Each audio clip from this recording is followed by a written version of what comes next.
आज के सेशन में हम बात करेंगे UNFCCC द्वारा आयोजित COP29 जो कि बाकू अजरबैजान में रिसेंटली हेल्ड हुआ था। ठीक है, तो इस सेशन में हम बात करेंगे इसके एवोल्यूशन के बारे में, फिर बाद में इसके मेजर आउटकम क्या थे, NCQG क्या होता है, कार्बन मार्केट कैसे होता है, हाइड्रोजन को लेकर के क्या इनिशिएटिव है, इंडिया किन चीजों में पार्टिसिपेट किया, किन में नहीं किया, और साथ ही में उसने अपना क्या इनिशिएटिव रखा है, ये सब हम इसमें समझेंगे। ठीक है, तो शुरू करते हैं। सबसे पहले तो ये देखते हैं कि बाकू अजरबैजान का ज्योग्राफिकल एरिया कैसा है। कैस्पियन सी के बगल में स्थित रशिया, जॉर्जिया, आर्मेनिया, ईरान इसके नेबरिंग कंट्रीज हैं। ठीक है, ये आपने देख लिया। अब बात करते हैं ओरिजिन के बारे में कि आपका COP शुरू कैसे है। सबसे पहले कॉन्फ्रेंस ऑफ पार्टी चार चीजों को लेकर के डिवाइड है, वो भी हम देखेंगे। तो पहले तो वर्ल्ड क्लाइमेट कॉन्फ्रेंस आपका 1979 में आया था।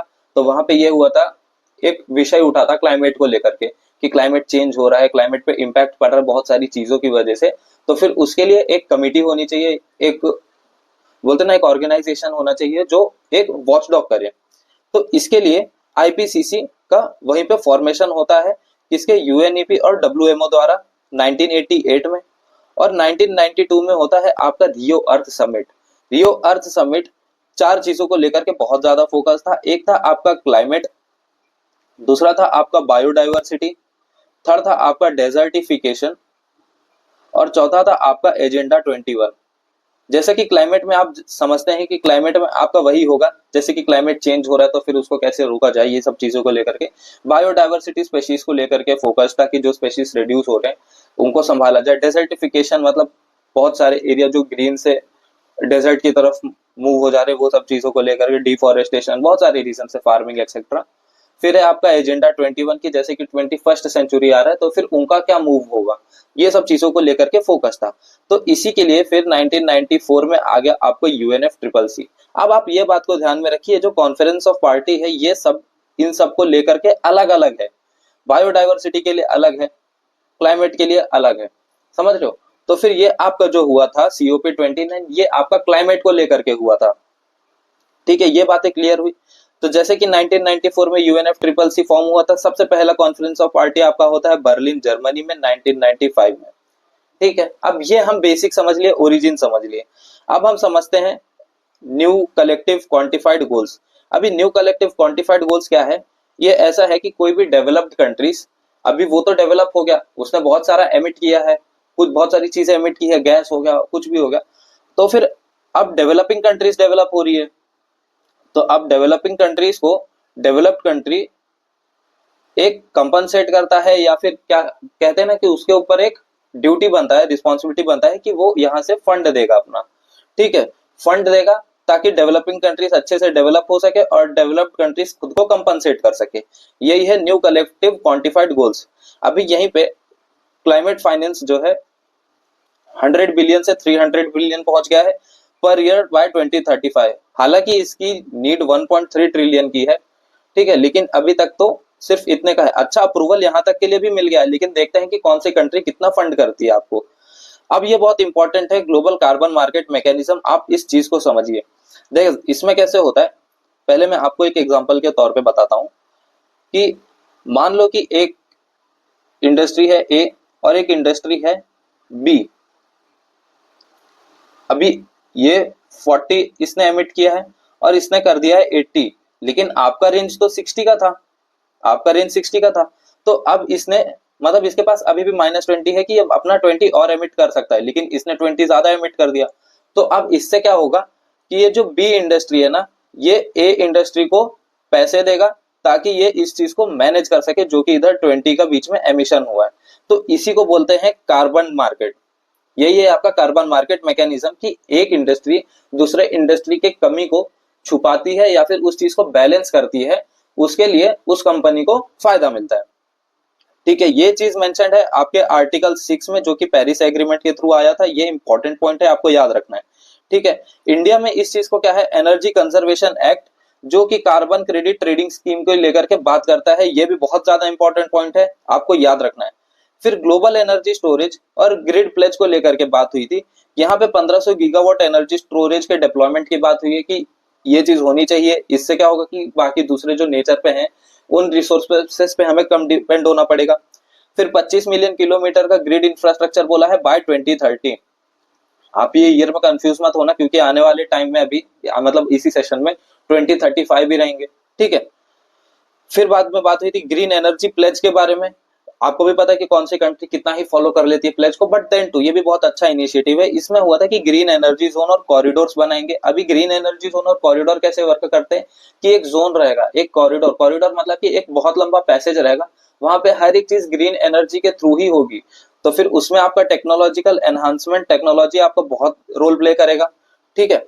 फिर promotes development of interconnected power grids, जो कि रिन्यूएबल एनर्जी को ट्रांसमिट करता है, ठीक है। पावर ग्रिड के सपोर्ट के थ्रू यहाँ पे रिन्यूएबल एनर्जी को बूस्ट किया जाएगा। बाकू हार्मोनिया क्लाइमेट इनिशिएटिव, अभी ये देखो, ये UNFCCC और FAO कोलैबोरेशन है। ये डायरेक्ट क्वेश्चन बन के आ सकता है आपका। अभी ये क्या करेगा, अभी FAO है तो फिर सीधी सी बात है एग्रीकल्चर होगा ही होगा सस्टेनेबल एग्रीकल्चर के लिए। सस्टेनेबल एग्रीकल्चर मतलब होता क्या है, सस्टेनेबल एग्रीकल्चर मतलब ये होगा कि आपका मिनिमम रिसोर्स होगा, मिनिमम रिसोर्स में मैक्सिमम आउटपुट। जितना जितने कम रिसोर्सेस में जितना ज्यादा आउटपुट आएगा उसी को आप सस्टेनेबल एग्रीकल्चर बोलोगे। और साथ ही साथ में लेस इंपैक्ट ऑन सराउंडिंग्स, मतलब आपका एनवायरनमेंट जो भी नेचर है उस पर बहुत कम इंपैक्ट होना चाहिए, तो फिर इसी को आप सस्टेनेबल एग्रीकल्चर बोलोगे। ये आपको फार्मर को लेकर के फोकस्ड है, हालांकि वुमेन, यूथ और रूरल कम्युनिटी। अभी इसमें आगे भी कुछ बात होंगी जो कम्युनिटीज को लेकर के बहुत ज्यादा फोकस्ड है, ठीक है। तो ये बाकू हार्मोनिया आपका फार्मर के लिए था। Hydro for net zero LAC initiative, ये आपका बूस्ट करता है हाइड्रो पावर को लेकर के, ये इंफ्रास्ट्रक्चर बनाएगा। अगेन टेक्नोलॉजी का यहाँ पे एनहांसमेंट है अच्छा खासा।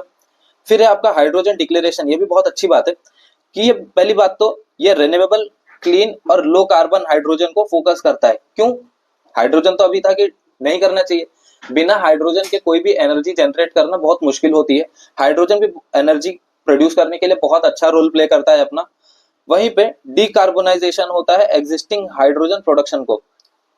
अभी यहाँ पे जो हाइड्रोजन प्रोडक्शन की बात हुई है ये लो कार्बन हाइड्रोजन है, मतलब ये as comparison to another hydrogen बहुत कम पॉल्यूटेंट्स या फिर कहते हैं ना इम्पैक्ट बहुत कम देता है।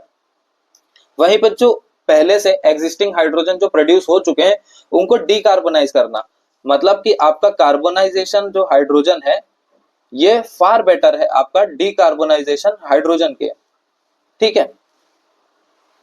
ये नॉट बाइंडिंग है नेचर में, मतलब कि कोई भी कंट्री इसके ऊपर एकदम वो नहीं है कि हमको ये करना ही करना है, स्वच्छंद है सब अपने आप को लेकर के, अगर कोई करना चाहे कर सकता है, नहीं तो कोई बात नहीं।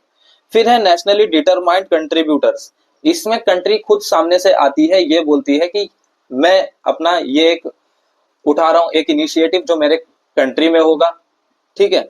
तो वो सब चीज है, मतलब strengthening NDC through commitment for reducing climate change impact aligned with 1.5 degree Celsius Paris agreement. ये आपको याद रखना कि पेरिस एग्रीमेंट को रिलेटेड है कि मतलब कुछ भी हो हम 1.5 डिग्री सेल्सियस को एक्सीड नहीं होने देंगे।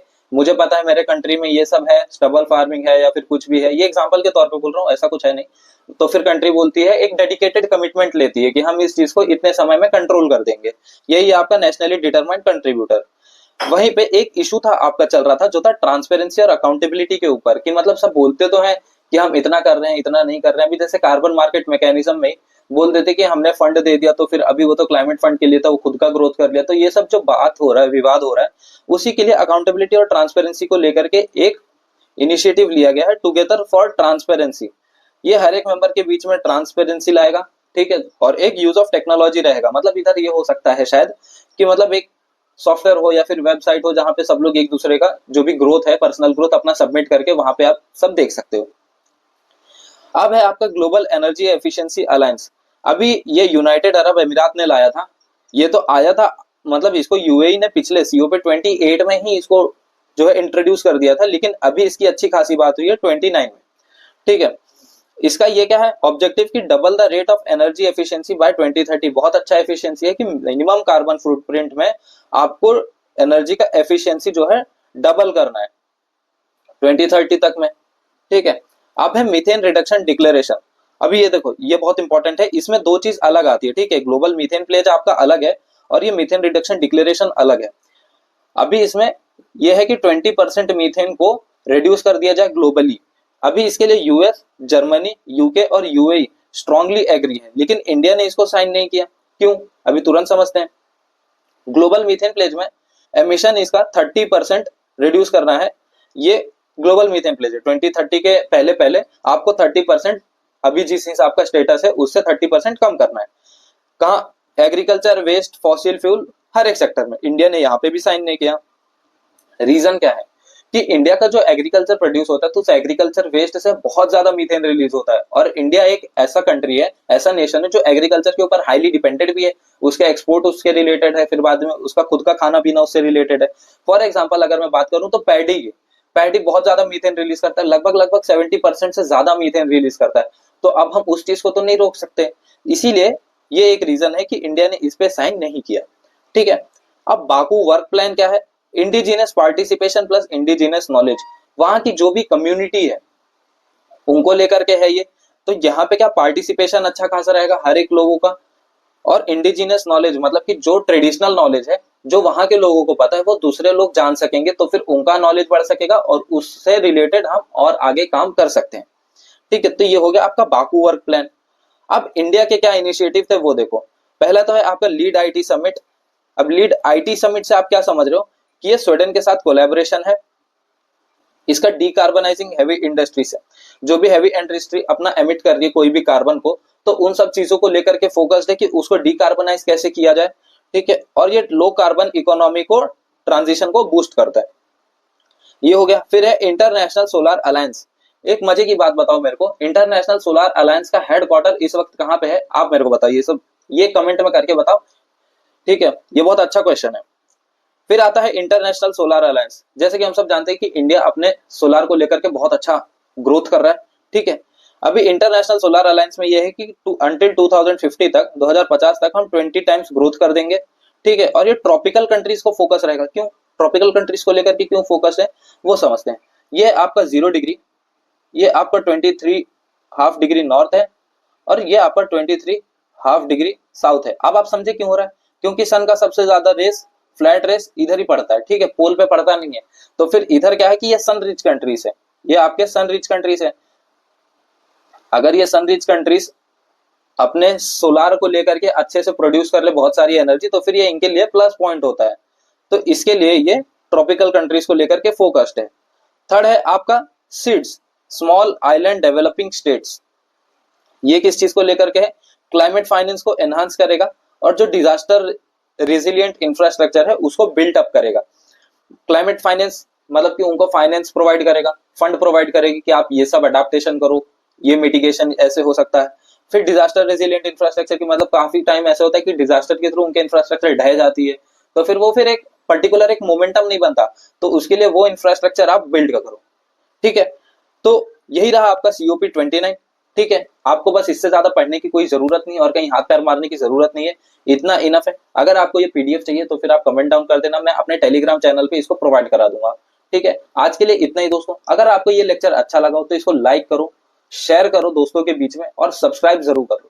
ठीक है, और टेलीग्राम चैनल पे आप हमसे जुड़ सकते हो, बहुत अच्छे अच्छे इनिशिएटिव है। और अगर आपको कोई भी डाउट हो प्रिपरेशन रिलेटेड, आप वहां पे आके पूछिए, तुरंत आपके डाउट को रिजॉल्व किया जाएगा। हम भी उस पर वर्क करेंगे। आपका एग्जाम सिर्फ आपका नहीं है, हमारा भी है। ठीक है दोस्तों, तो आज के लिए इतना ही, मिलेंगे अपने अगले फिर से नए लेक्चर में। ठीक है, तब तक के लिए बाय।